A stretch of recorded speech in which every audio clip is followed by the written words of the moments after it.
Hello students, इस video में आज हम देखेंगे हमारा बीएससी केमिस्ट्री के अंदर जो इनऑर्गेनिक केमिस्ट्री और फंडामेंटल ऑफ केमिस्ट्री के हमारे जो कॉमन टॉपिक चल रहे थे, जिसमें हमने बहुत सारे टॉपिक देख लिए थे।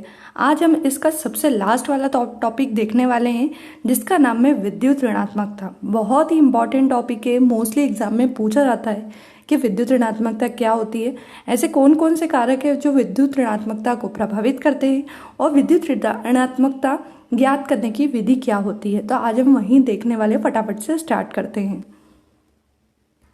सबसे पहले हम विद्युत ऋणात्मकता, जिसे हम ऋण विद्युतता भी बोलते हैं, उसकी डेफिनेशन देख लेते हैं। किसी अणु के किसी परमाणु द्वारा इलेक्ट्रॉन को अपनी ओर आकर्षित करने की क्षमता को उस तत्व की विद्युत ऋणात्मकता कहते हैं। इसे हम इस सिंबल के द्वारा प्रदर्शित करते हैं। क्या बोला है कि किसी अणु के अंदर जो दो परमाणु होते हैं, उसमें से एक परमाणु दोनों इलेक्ट्रॉन को अपनी ओर आकर्षित कर लेता है। परमाणु के उसी गुण को हम क्या बोलते हैं? विद्युत ऋणात्मकता या ऋण विद्युतता। इसे मैं आपको एक डायग्राम से बताती हूँ। देखो, जैसे ये दो परमाणु हैं, ये फर्स्ट परमाणु हो गया, सेकंड परमाणु, यानी इसे नाम दे दिया हमने ए और बी। ये इन दोनों के बीच में इलेक्ट्रॉन का जोड़ा है, ठीक है। अब इन दोनों में से जिसकी ऋण विद्युतता ज़्यादा होती है, इलेक्ट्रॉन उधर चले जाते हैं। तो देखो, ये जो आपको इलेक्ट्रॉन का जोड़ा दिख रहा है, ये पहले बीच में था, लेकिन क्या हुआ कि एटम बी जो था, इसकी ऋण विद्युतता ज़्यादा थी, तो इलेक्ट्रॉन का जोड़ा किधर चला गया? एटम बी की तरफ, ठीक है। कुछ समय बाद जब इलेक्ट्रॉन पूरी तरह से एटम बी पे चले जाएंगे, तो आपका डायग्राम इधर इस तरह से बनेगा। जो एटम बी है उसमें माइनस चार्ज आएगा, और जो एटम ए है उस पर इलेक्ट्रॉन दूर चले गए तो उस पर प्लस चार्ज आएगा। तो इसे ही हम बोलते हैं ऋण विद्युतता। यानी दो परमाणु में से जिसकी ऋण विद्युतता ज़्यादा होती है, वो इलेक्ट्रॉन के जोड़े को अपनी ओर आकर्षित कर लेता है। इसे मैं आपको एक उदाहरण से बताती हूँ। जैसे HCl अणु की ऋण विद्युतता में अंतर के कारण इलेक्ट्रॉन युग्म Cl की तरफ विस्थापित हो जाता है, क्योंकि Cl की ऋण विद्युत ऋणात्मकता अधिक होती है। जैसे HCl है, HCl के दो परमाणु, एक हो गया आपका हाइड्रोजन और दूसरा हो गया आपका क्लोरीन।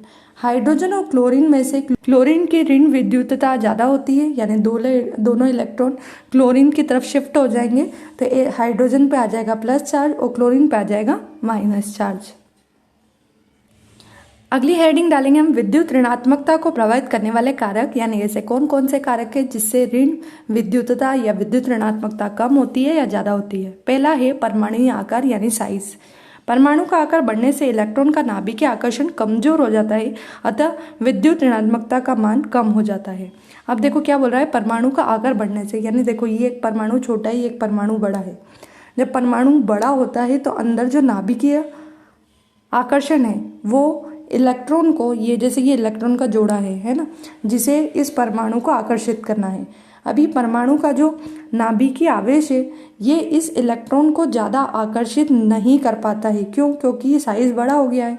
बड़ा होने के कारण जो प्लस वाला चार्ज है, जो नाभिकीय आकर्षण है, ये बाहर तक लग नहीं पाता है, जिससे इलेक्ट्रॉन इसकी ओर खिंचा नहीं पाते हैं। इसकी जगह छोटा परमाणु ले लो, इसका नाभिकीय आकर्षण है, इसका नाभिकीय आकर्षण इलेक्ट्रॉन पर इजीली लग जाएगा, क्योंकि साइज में छोटा है, तो फटाफट से इलेक्ट्रॉन को अट्रैक्ट कर लेगा। इसलिए साइज कम होने पर या परमाणु आकार छोटा होने पर विद्युत ऋणात्मकता ज़्यादा होती है।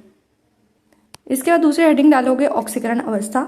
ऑक्सीकरण अवस्था उच्च होने पर विद्युत ऋणात्मकता बढ़ती है। बस आपको एक लाइन याद रख लेनी है, जैसे जैसे ऑक्सीकरण अवस्था बढ़ती है, वैसे वैसे विद्युत ऋणात्मकता भी बढ़ती है। अगला है परमाणु की संकरण अवस्था। संकरित कक्षकों में S लक्षण बढ़ने से विद्युत ऋणात्मकता बढ़ती है।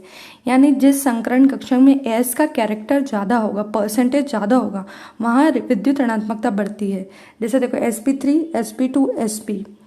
sp3 के अंदर S का जो परसेंटेज है वो 25 है। sp2 के अंदर S का जो परसेंटेज है वो 33 यानी 33 है, और sp के अंदर S का जो परसेंटेज है वो 50 यानी 50 है। अब विद्युत ऋणात्मकता देखना, यहाँ पर S कम था तो विद्युत ऋणात्मकता 2.48 थी, यहाँ पर S बढ़ा तो 2.7 हुई, यहाँ पर और S बढ़ा तो विद्युत ऋणात्मकता की वैल्यू कितनी होगी? 3.29। तो आपको दिख रहा है जैसे जैसे S कैरेक्टर बढ़ रहा है, वैसे वैसे विद्युत ऋणात्मकता भी बढ़ती जाती है। अब अगली हेडिंग डालेंगे हम विद्युत ऋणात्मकता ज्ञात करने की विधि, पाउलिंग की विधि हेडिंग डालेंगे।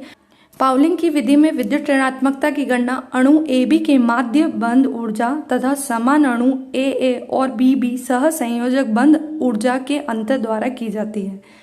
देखो, पाउलिंग की विधि में जो हम विद्युत ऋणात्मकता निकालेंगे उसको निकालने के लिए हमें AB की माध्य बंध ऊर्जा चाहिएगी और AA और BB की सह संयोजक बंध ऊर्जा चाहिएगी। दोनों के बीच का हम अंतर निकालेंगे। ठीक है, अब लिखा है AB बंध ऊर्जा और AA BB बंधों की ऊर्जा के औसत से अधिक होगी। ये क्या बोल रहा है? देखो, ये बोल रहा है कि जो AB की ऊर्जा निकलेगी वो AA और BB दोनों का हम जोड़ लगाएंगे, सम करेंगे, दोनों का औसत निकालेंगे। उससे भी ज़्यादा ऊर्जा आपकी AB की निकलेगी, इसलिए यहाँ पर ग्रेटर का साइन लगा हुआ है। यानी पहले आप AA की ऊर्जा निकालो, फिर आप BB की ऊर्जा निकालो, दोनों का योग करो, दोनों का जोड़ लगाओ, दोनों का औसत निकालो। उसके बाद जब आप उसे AB से कंपेयर करोगे तो AB की ऊर्जा उससे अधिक निकलती है।